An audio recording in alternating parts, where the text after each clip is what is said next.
This is Jim Emter, Van Ahn Company, Alexandria, Minnesota, with your closing grain and livestock comments for May 15th, 2020. Corn market up 1 3/4, beans up 1 1/2, Chicago wheat down 2, Minneapolis choppy, Kansas City up about 1/2. So kind of one of those days where we see a little back forth action, but really no direction on the week. Corn market up 1/4 cent, beans down 10 1/4, Chicago wheat down 29 1/4.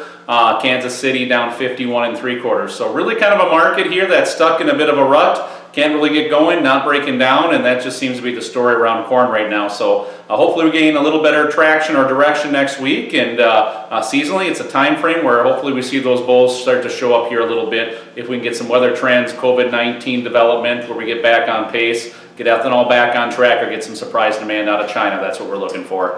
Out of the feeder cattle market, up 92 1/2, live cattle on Friday up 287 1/2, hogs down 87 1/2. On the week, feeder cattle down 317 1/2, lives up 235, and the hog market down 942 1/2.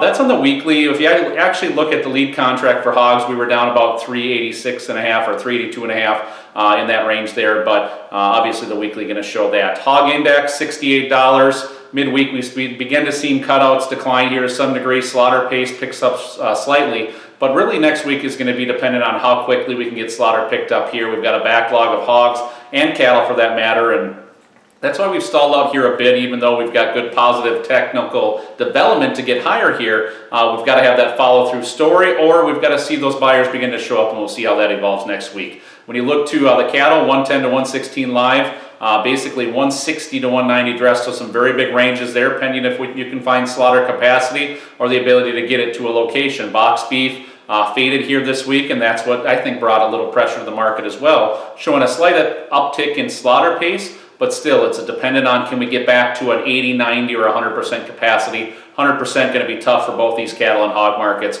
We'd look for 80 to 90% possibly to become the new norm, and that, still going to weigh some question marks here as we work ahead. This has been Jim Emter, Van Ahn Company, Alexandria, Minnesota. Trading in futures and options involves risk of loss and is not suitable for all producers. Past performance is not indicative of future results. This is a solicitation. Have a great afternoon.